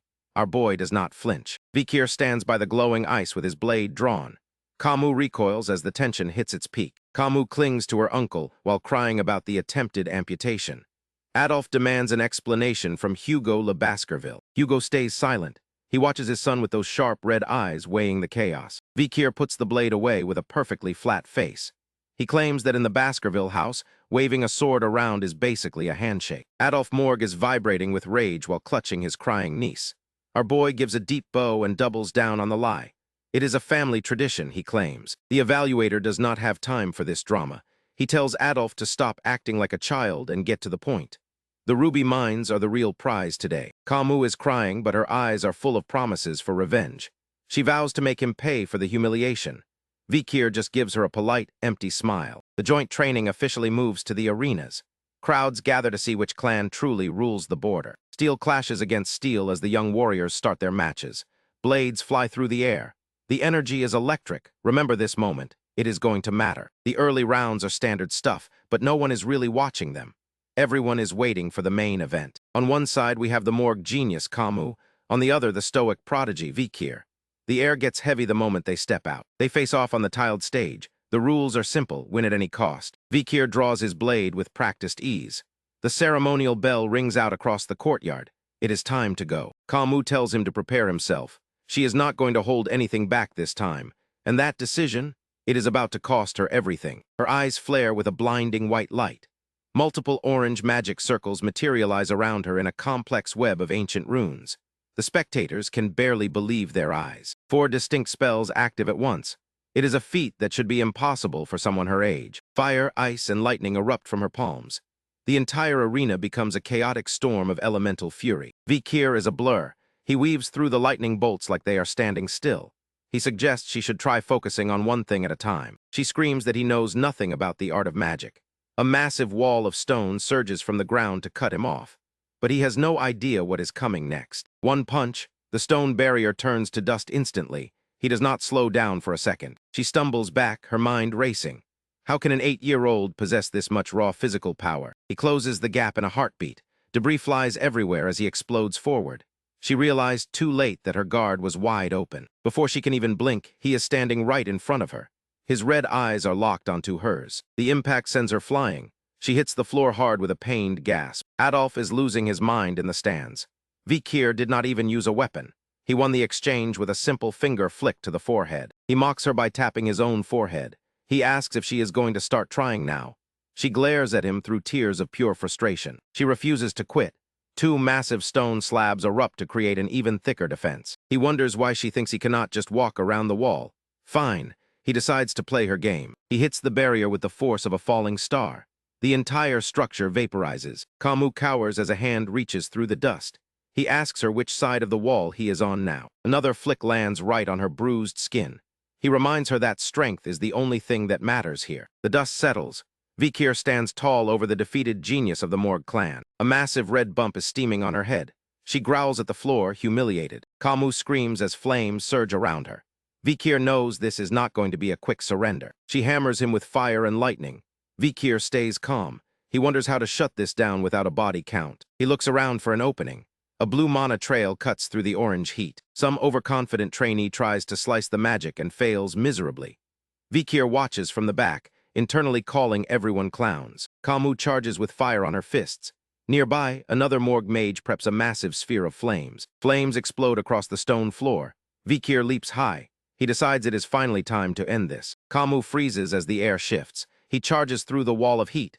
He warns her to brace for impact. Remember this moment. It is going to matter. Sweat drops as she stares at him. Adolf Morgue leaps from his seat in a total panic. A massive blast of white-hot fire consumes everything. Adolf screams for his niece. The smoke is too thick to see anything. Kamu hears a voice through the ringing in her ears. She realizes her defense spell saved her skin, but toasted her outfit. Our girl is left clutching what is left of her clothes. The smoke begins to thin. She is terrified of the crowd seeing her like this. Someone walks through the embers toward her. A heavy cloth drops over her head. Vikir stands there shirtless. He tells her to wrap herself in his coat. She demands to know why he would help her. He tells her to take it or leave it. She notices a trail of red on his arm. Even with his iron body, a stray blade managed to draw blood. The dust settles to reveal our boy standing tall. He looks completely unfazed by the ruins around them. Adolf is relieved the girl is alive. The onlookers whisper about who actually won the fight. His muscles are defined and scarred. They realize the Styx River turned him into something monstrous. Adolf holds her close. He admits the kid is a freak of nature for an 8-year-old. Chandeliers light the dark halls of the estate. The Baskerville evaluator walks with Vikir. He asks how it felt to fight a high-tier mage. Vikir shrugs the whole thing off. He claims he hesitated because he did not know how to handle a girl. The man warns him that mercy in battle is a death sentence. Vikir wonders if Hugo is actually showing concern for him. He remembers the old rumors. Hugo supposedly turned into a cold monster after losing his first wife and daughter. The topic shifts to business. Vikir suggests they hand over the ruby mines to their rivals. He lays out the strategy. The mines are in a death trap of barbarians and monsters. The evaluator catches on and starts to grin. Let the Morg clan do the heavy lifting and take the losses. He lets out a dark laugh. They will let the rubies soak in the blood of their enemies. The evaluator gives our boy a pat on the head. He has no idea Vikir already played this game in his first life. They walk the halls. They discuss how to keep those hounds on a tight leash. The mood shifts instantly as the Morg family steps into view. Adolf Morg greets the patriarch with fake politeness. Only high-ranking nobles can pull that off. Adolf stops them right there. He requests a private word before he makes his exit. You can feel the weight of a hidden agenda. Camus Morg hides behind blue and gold robes. She is blushing hard. She peeks out at our boy with those sharp red eyes. Sunlight cuts through the manor windows. The two powerhouses sit down to settle their business. Adolf mentions he has one final detail to drop. He proposes an engagement to bury the hatchet over the ruby mines. It is a bold move. Remember this moment. It is going to matter. Camus is turning bright red. The adults discuss her future like she's not even there. Vikir stays focused. He asks exactly which children are involved. Adolf rests a hand on the girl's head. He suggests a match between his niece and the eldest Baskerville son. He brags about her beauty. He calls her a perfect fit. The evaluator points out the massive age gap. The eldest son is already 25 years old. That is a pretty awkward match for a young girl. Camus stands up with a shadow over her face. She makes her stance clear. She refuses to marry anyone weaker than her own mother. Adolf tries to play it off. Hugo's eyes start glowing with a dangerous red light. He warns her that this is not her choice. The girl does not back down. She stares them down with a fierce look, but he has no idea what is coming next. Her face suddenly flushes a deep crimson. The weight of the moment hits her. She is struggling to find the words. The adults are completely lost. They stare at her in stunned silence. Our boy Vikir is standing there. He has no clue why everyone is tense. Adolf breaks into a cold sweat. A terrifying realization hits him. He leans in to whisper. He says Vikir is a mere bastard and far below them. Hugo narrows his eyes. He is clearly getting tired of these games. He turns to Vikir. He asks what the boy thinks about the deal. Camus is nearly melting from embarrassment. Vikir looks as stoic as a stone statue. He stares back with a clueless gaze. The silence stretches out. He finally parts his lips to give his answer. Everything in the room stops. The response hits like a physical blow. Shock and fury ripple through the room. And that decision, it is about to cost him everything. Adolf and Hugo are waiting on pins and needles. Camus is holding her breath. Her eyes are filled with a desperate kind of hope. Vikir does not blink. He stares straight ahead. The weight of the entire room rests on that first word. He lets it out cool and steady. He will follow orders. He accepts whatever the family decides for him. Adolf is floored by how easily the boy caves. Camus watches him. She wonders if he is hiding a shy heart behind that cold mask. The evaluator steps in. He reminds everyone that greatness often comes from the Van name. Pay close attention to this guy. Vikir meets that stare with eyes like ice. He knows exactly who he is dealing with. He does not let a single emotion slip. Adolf is no joke. He is a six-circle master. He is one of the most dangerous mages in their entire clan. The mage reaches out and grips Vikir by the chin. He declares the Morgs will not accept any random kid. He squeezes the boy's shoulder. He is surprised by how solid the child feels. He demands to know why Vikir is not reacting. Vikir is not here for small talk. He shuts down the conversation with ice-cold efficiency. Camus is losing it in the background. Adolf Morg ignores the disrespect. He bursts out laughing because he loves the kid's blunt attitude. Adolf asks Patriarch Hugo for a moment alone with the boy. He even jokes about a family match. Camus is dying of embarrassment. The mage tells Vikir to stay put. This meeting was always fated to happen. He formally requests a duel to test him. Hugo gives the green light. Vikir stares him down. His eyes glow with a quiet intensity. They take it to the training grounds. The air feels heavy as observers gather around the stone platform. Adolf stands tall and issues the challenge. He wants to see the full extent of the Baskerville genius. Remember this moment. It is going to matter. Our boy gives a simple nod. Internally, he knows showing his true power would make this legendary mage pass out. Adolf does not hold back. He starts a massive casting process. Golden energy fills the air. He pulls off tri-elemental casting to create a clay pot. Camus is stunned by his control over fire, earth, and water. This guy balances the water-filled pot on his head. He declares this will be his handicap for the duel. The win condition is simple. If Vikir can make a single drop of water spill, he wins the match. Our boy studies the vessel with a predator's focus. Hugo is watching closely, but he has no idea what is coming next. Adolf signals the start. He moves. Vikir calculates his odds based on a lifetime of combat experience. He launches forward like a blur. He shows just enough skill to keep the patriarch satisfied. The clash begins with explosive speed. Kamu can barely track the movements as they blur across the stone. She screams a warning as Vikir rushes head-on. He ignores it. He flips through the air to bypass the shield magic. Adolf is not worried. He reminds everyone that magic barriers are a swordsman's nightmare. Vikir realizes he cannot power through this defense. Spheres of golden mana rain down on him like artillery. The mage switches to the offensive. Vikir is forced into wild aerial dodges while the stone floor shatters. Kamu yells about how unfair this is. Adolf is starting to sweat as he tries to keep up. Hugo watches with those terrifying red eyes. He sees the flow of battle and lets it play out. Adolf keeps the pressure high with more spells.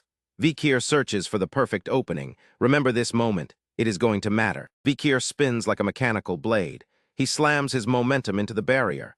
A blinding white explosion fills the air. He recovers instantly and moves through the smoke.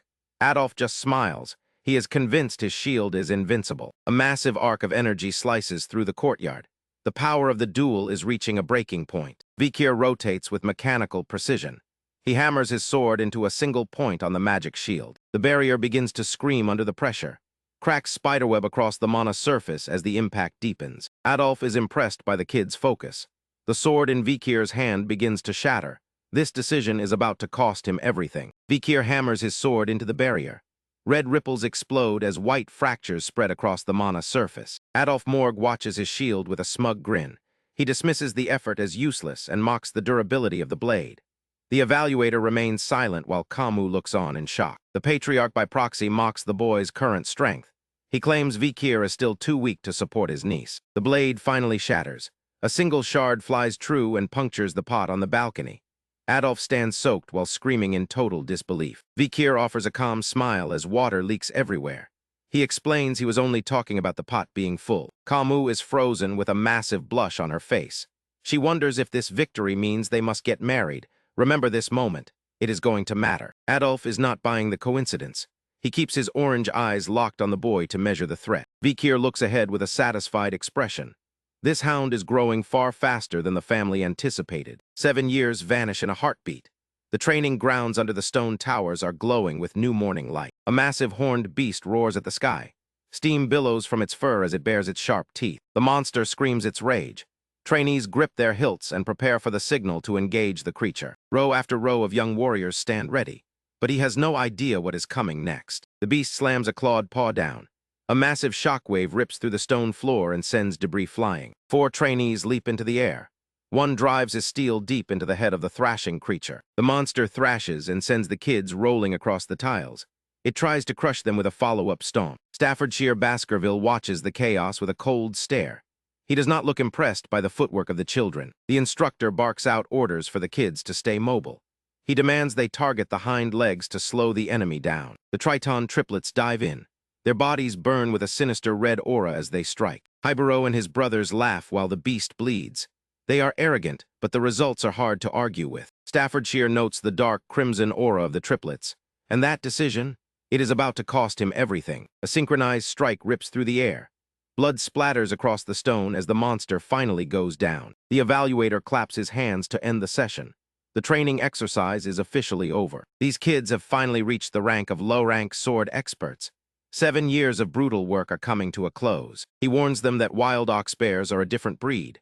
Real combat is lethal and death can happen in a second. Staffordshire stares at the blood-stained floor. Experience is the only thing that keeps a hound alive in the wild. The instructor offers a formal salute to the graduates. The trainees return the gesture with focused discipline. 2 trainees discuss their next steps. They trade names of the orders they hope to join, like the Pitbulls or Wolfhounds. 7 different orders are waiting for new recruits. Each one is a specialized tool for the Baskerville family to use. The other trainees are whispering about the future. One wonders where the family bastard is headed next. His friend is confused until he sees the look on his face. He's about to name the one person they all fear. There he is. Our boy is sitting on a massive ox bear he just turned into a pincushion. He hears them talking and gives a cold look over his shoulder. He does not even look tired. Rumors are spreading like wildfire now. A solo kill on a beast that size. They are convinced he is already a high-rank sword expert. One watcher is practically shaking. Mastering the Baskerville third technique at this age makes him a shadow hound. Vikir is not satisfied. He thinks his progress is moving too slow. These kids do not know he is already a graduate intermediate rank. He has officially surpassed his entire past life. He is just getting started, but he has no idea what is coming next. The head butler, John Barrymore, breaks the silence. He informs the young master that the big boss wants a word. Hugo Le Baskerville is waiting. John gives a small smile. The next assignment is finally set. Vikir just stares back with those glowing red eyes. He is ready for any trial the old man throws at him. He keeps it short and simple. He heads straight to the massive doors of the patriarch's study. This meeting is going to change everything. The doors swing open to reveal the man himself. Hugo is sitting there looking as cold as ever. He greets his son like they are strangers. The air in the room gets heavy. Vikir is studying every move the old man makes. He is looking for any sign of a trap. Hugo touches a fresh scar on his face. A barbarian archer with a zigzag scar managed to tag him. Remember this moment. It is going to matter. The patriarch offers a rare word of praise for the graduation. He follows it with a warning about the hell that is coming. Vikir is just waiting for the point. He remembers how this went last time. He spent 21 months as a pawn in the Pitbull Order. Back then, 15-year-olds were split between the elite politicians and the meat shields. The elite track gets access to the restricted 5th Baskerville technique. That is the secret to real power. In his past life, being a bastard meant that door was locked tight. Hugo calls him son and the world stops spinning. He asks if Vikir wants a seat in the lower house of parliament. This is the elite political path he never expected. This group runs the whole show. They handle law enforcement and the family business empire. Vikir is stunned. He cannot figure out why the patriarch is handing a bastard the keys. Hugo makes it clear. His talent is so ridiculous it broke the rules. He is being appointed as the deputy consul of Underdog City. And that decision? It is about to cost him everything. He accepts the post without blinking. But he is not done. He tells the patriarch there is one more thing he needs. He brings up the Ruby Mine incident. Hugo remembers the promise. He asks if our boy is finally ready to collect his reward. Even the head butler loses his cool. Whatever Vikir just asked for, it is clearly something he should not have. The look on the old man's face says it all. Vikir offers to back down if the request is too much. Hugo does not hesitate. He slams his official seal down and grants the wish. The patriarch warns him not to do anything stupid with his new authority. Vikir promises to keep things clean. Inside, he is still cringing every time that man calls him son. Walking away, he realizes how much the timeline has shifted. Getting this support would have been impossible before. The stakes just went through the roof. John stops him in the hallway. He has that look in his eyes. He is about to get sentimental. The butler tells him that the patriarch actually treasures him. This assignment is meant to build him into a leader. It is a lesson in power before he hits the battlefield. Vikir does not buy it. He says favor is only as good as the results. If he fails as deputy consul, the old man will turn on him. This new authority is the perfect shield. He can build his strength in the shadows. He remembers the guillotine far too well to let history repeat itself. The memory of the blade dropping is still fresh. The crows, the cold iron, the feeling of his head rolling. He stares ahead with burning red eyes. One day, Hugo is going to feel that exact same steel. Underdog City sits deep within the Baskerville territory, a massive walled fortress keeping the world out. At its heart lies a grand estate where the new power dynamic is about to shift. The estate manager is barking orders like his life depends on it. He tells the crew to scrub every inch because a Baskerville is coming. The workers are already whispering about the new boss. They wonder if this kid knows anything about business or if he is another nightmare. Our boy shows up early and immediately starts making demands. He wants drinks and company for a massive party starting right now. The staff stands there frozen with their brooms. They were expecting a tyrant, but they got a party animal instead. The cakes are piled high and the wine is flowing through the room. Elites are laughing, thinking the new kid is going to be easy to handle. Chihuahua Baskerville is sweating buckets while he watches the chaos. He is the general's secretary and his nerves are shot, but he has no idea what is coming next. He worries that this party is going to look like another bribe scandal. His last few bosses were fired for being dirty, and this kid is already drinking. Vikir appears behind him like a ghost with a single glowing eye. He asks the official to confirm his identity. The poor guy nearly jumps out of his skin. Our boy calmly introduces himself, leaving the secretary stammering over his own name. Vikir stares him down with a cold, unblinking gaze. He's measuring the man's soul without saying a single word. Chihuahua realizes something that sends a chill down his spine. This boy has no middle name, marking him as a bastard son. The secretary clenches his fist, bracing for the inevitable insults. He has been stepped on by every legitimate heir for years. Remember this moment. It is going to matter. Vikir puts a hand on his shoulder and simply says it is nice. The secretary's brain completely stalls out from the unexpected kindness. He explains that he already looked into the man's history. He has no intention of messing with how the secretary runs his business. The secretary agrees, but he is internally screaming. He is convinced this nice guy act is a new way to torment him. Vikir slams a book shut after tearing through the entire legal code in minutes. He already found every single hole in the system. He points out that the illegal businesses here are stronger than the law. To fix this city, he plans to cut off the heads of every organization. Vikir vows to burn the underground economy to the ground in 7 days. He needs a solid reason to start the fire. But the way he does it is going to shock everyone. He watches the elites through the window like a predator. A public performance is required to make his new decree stick. He explains that he is going to set out some bait for the flies.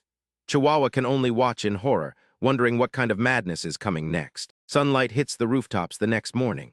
A massive crowd is already gathering at the Dortsmal Street Plaza to see the show. The air is thick with confusion as people murmur to each other. Nobody knows why they were called here so early. Vikir is standing firm with a wooden staff in his hand. He has been waiting since dawn, and the estate staff is watching him with pure confusion. He introduces himself as the new deputy consul to the skeptical crowd. The people laugh and call him a cute kid who cannot do a thing. He is about to give them a lesson they will never forget. He gestures to the old laws posted on the board. He wants them to remember exactly what they are supposed to follow. The strict family rules about trafficking and gambling are on full display. He makes it clear that the management change is not a vacation. The crowd dismisses him as another puppet who can be bought with a few coins. Chihuahua screams at them to show some respect or face death. Vikir stays silent while the insults fly from the mob. He tightens his grip on the staff, ready to show them how things really work. Vikir van Baskerville grabs a plain wooden staff to show these doubters what a real warrior looks like.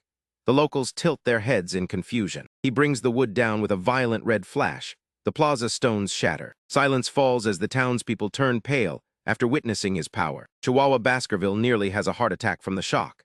A single wooden stake now stands deep inside an enormous webbed crater in the pavement. Standing in the dust, Vikir van Baskerville invokes his power as deputy consul to declare a new decree. The workers stare at the hole he carved into the earth. He puts a bounty of 100 million gold on that piece of wood. Anyone who can pull it out gets the payday of a lifetime. But he has no idea what is coming next. Chihuahua Baskerville and his staff are sweating buckets as the young official terrifies the locals. A woman with wide yellow eyes stares on in absolute disbelief. Disbelief echoes through Dortsmal Street as the numbers sink in. The wooden stake remains driven deep into the stone floor as the crowd yells about the 100 million gold. An official scroll goes up to make it real. Article 1 of the Vikir special law promises a fortune for one simple task. People start doing the math and realize that is 4 lifetimes of work for one pull. Chihuahua Baskerville looks like he is about to pass out from the stress. Our boy stands there with his arms crossed while waiting for a brave soul to try. The stake is buried so deep it looks like it grew out of the stone. Not a single person moves. The air is thick with hesitation and greed. Remember this moment. It is going to matter. Since no one is moving, he raises the stakes to 1 billion gold. He asks if that is finally enough to get them interested. Some guy in the crowd starts laughing and tells him to stop playing around. He thinks the deputy consul is mocking their poverty with fake numbers. Vikir van Baskerville says nothing. He lets the insults fly while the mob gets louder and louder. Chihuahua Baskerville is hiding his face in embarrassment. Our boy repeats the question to see if anyone has the guts to step forward. He goes for the throat and raises the reward to 10 billion gold. The collective jaw of the city drops. His red eye glows with a dangerous intensity. He stares them down, demanding to know if the entire city is full of cowards. People start sweating buckets. They think the whole deal is sketchy.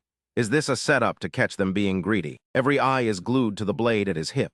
They are convinced that touching that stake is a fast track to execution. Chihuahua Baskerville leans in to whisper that the city budget is literally 0. Vikir ignores him and keeps watching the crowd. And that decision? It is about to cost him everything. A tiny hand reaches up from the sea of people. A little girl named Judy steps out with a basket of red flowers. She wants to try her luck. An old man tries to drag her back. He warns her not to get involved in the business of a Baskerville. She tells everyone she has to do this for her sick mother. Even if it costs her life, she is willing to take the chance. She forces a smile while asking the crowd to watch over her family. The old man can only watch in silence. His face says it all. This is heartbreaking. Judy stands before the crater, looking tiny compared to the massive stake. She is terrified that the deputy consul might strike her down if she fails. Vikir van Baskerville gives the order to pull. Judy drops down. She grips the wood with everything she has while the crowd holds its breath. The stake groans as the stone shatters. Judy rips it clean out of the ground with one final tug. Everyone freezes. Nobody can believe their eyes. A little girl actually did it. Judy stares at her hands. It felt far too easy. She wonders if she has some secret power hidden away. Vikir looms over her with those glowing red eyes. The crowd panics. Judy waits for the executioner's blade. She starts apologizing to her mother in her head. She expects death for the crime of greed or disrespecting a noble. Instead, Vikir drops to one knee. He hands her a massive sack of 100 million gold as a down payment. But he has no idea what is coming next. He snaps his fingers. The rest is too heavy to carry, so he promises an armed escort home. The law is absolute. If he makes a promise, he keeps it. This is the new Baskerville way. Chihuahua looks like his brain just glitched. The rest of the staff is not doing much better. The gold shines bright in the afternoon sun. Word of this move spreads faster than fire across the entire territory. The logic is simple. Obey the rules and get rewarded. Break them and face the consequences. Crime rates fall off a cliff overnight. The city starts to actually breathe for once. Real trust is being built. Remember this moment? It is going to matter. Chihuahua is literally wiping tears from his face while praising the deputy's calligraphy. Vikir keeps it cool. You cannot lead through wrath alone if the people do not trust your word. He planned this impact. The secretary pledges his entire life right there. Vikir just tells him to stop being so dramatic and settle down. He thinks of Kamu Morg and her future reign of terror. She kept order through fear alone, but she was never loved. Now they have a different problem. They need to find a way to get all that reward money back into the coffers. Vikir starts marking the map with black crosses. He knows exactly where every criminal hideout is located from his past life. And that decision, it is about to cost him everything. He jokes about smelling the targets. In reality, he is a database. A worker bursts in with a message. The local elites want to have a little chat about these new laws. These kids are from the 7 native families. They think they run this town while the main branch is away. Vikir calls them exactly what they are. Just a bunch of dung flies looking for a free meal. He gives that dark smile. It usually means someone is about to have a very bad day. The plan is simple. It is time to clear out the pests for good. We move to the burning suspension. It is the kind of place where money buys a temporary escape from morality. The VVIP lounge costs a fortune just to step inside. It is the playground for the city's most corrupt elite members. Wine flows like water. The heirs of the local clans are busy celebrating their own greed and status. They are drinking million gold bottles while treating their staff like literal floor mats. It is truly sickening behavior. They think they are untouchable. As long as the Baskervilles are happy, their wallets stay full and their crimes stay hidden. One elite swirls his wine while bragging about how easy it is to snatch barbarians for the slave trade. These guys are filthy rich. They know it.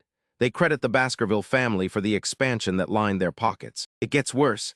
They actually call the terrifying Baskervilles their personal hunting dogs behind closed doors. A blonde noble laughs about a past incident.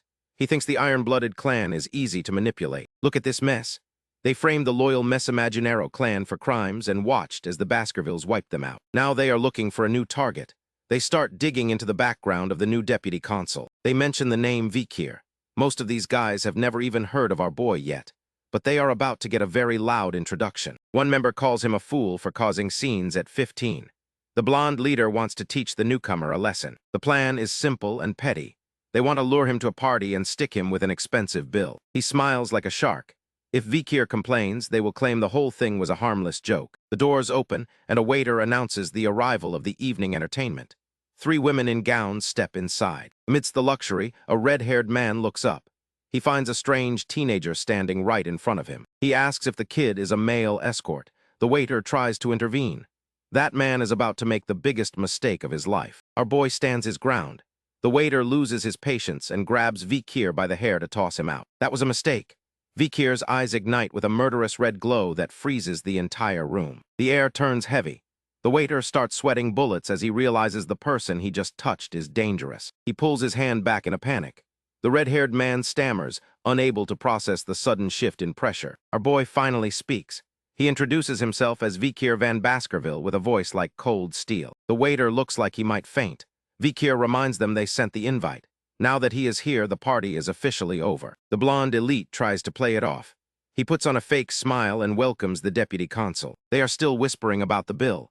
They plan to keep him there until he is forced to pay for everything. Vikir has heard enough. He slams his palm down to silence the room. The table groans under the weight. A pulse of red energy ripples outward. The local elites recoil in shock as the table beneath his hand groans. The wine begins to churn. The towering pyramid of luxury glasses starts to tilt and tremble. It happens in an instant. The entire tower of glass shatters into a million jagged pieces. Wine and shards explode across the lounge. The shockwave targets only their precious alcohol. The corrupt elites are drenched in red liquid. They look horrified. Wait until they realize what kind of monster they actually invited. The blonde man shakes as wine drips down his face. He realizes this was not an accident. Mana was used to shatter those glasses. Darkness and red energy swirl around Vikir. The room finally understands they are dealing with a powerful graduator. The elite screams for his guards. The resident expert tells him to stay back because they would lose instantly. Vikir seizes his collar and cuts off his breath. The elite stammers a pathetic excuse about paying. His eyes glow with a murderous red light. He makes it clear the man should have paid from the start. The group lets out a nervous laugh. They claim this whole mess was a test for the new deputy consul. They are desperate. They double down on the lie.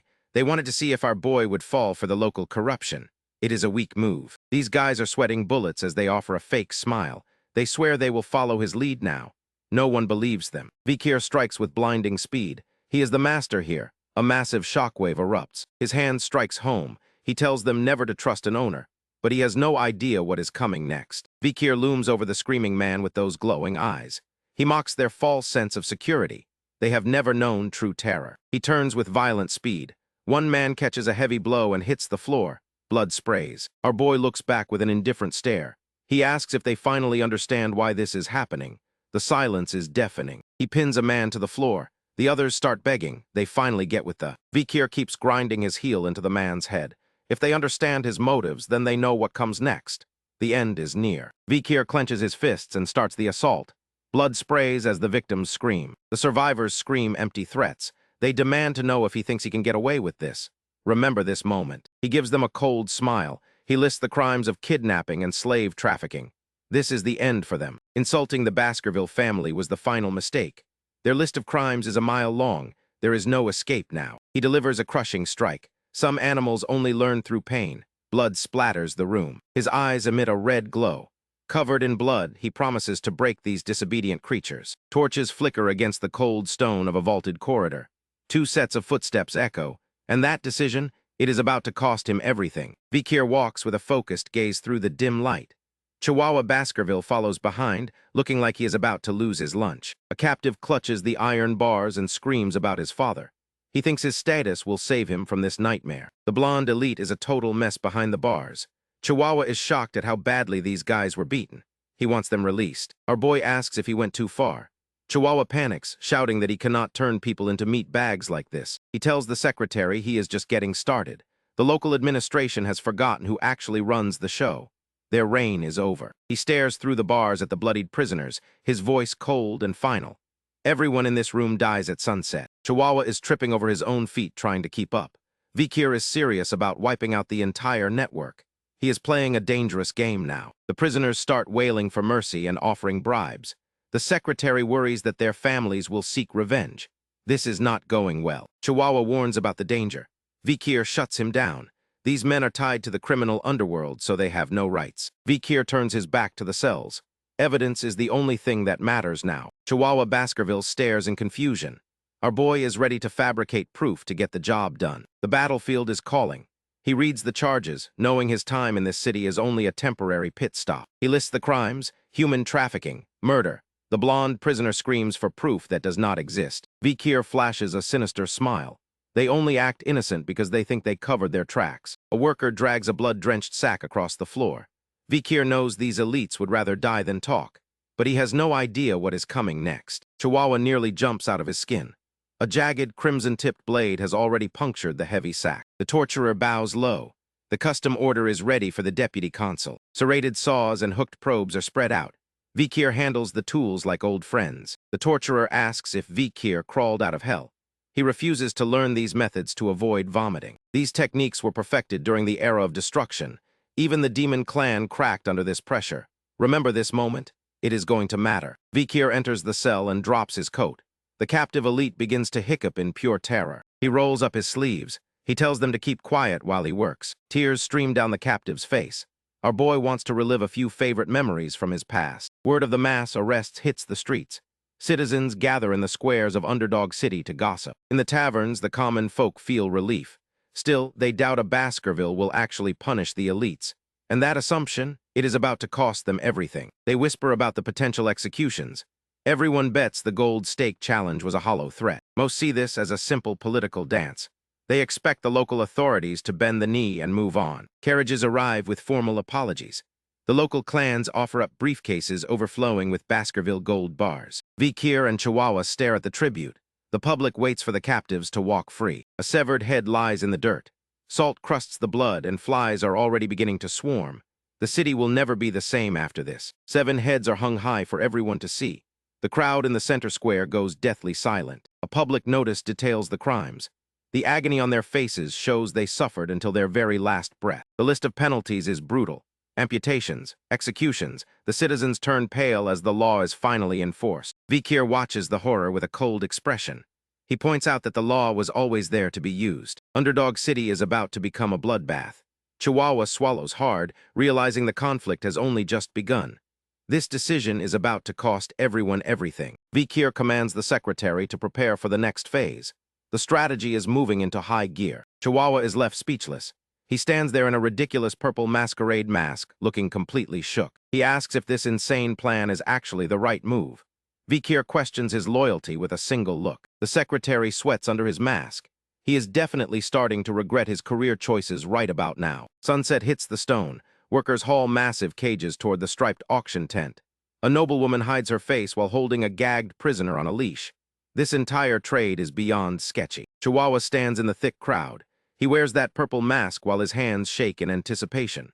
A young blonde boy watches the cages pass as heavy shackles clink against the stone. The cage doors slam. Vikir sits in the shadows with his wrists bound by thick chains. His eyes glow with a cold, red intent. He questions if being sold like property is really necessary for the win. Remember this moment. It is going to matter.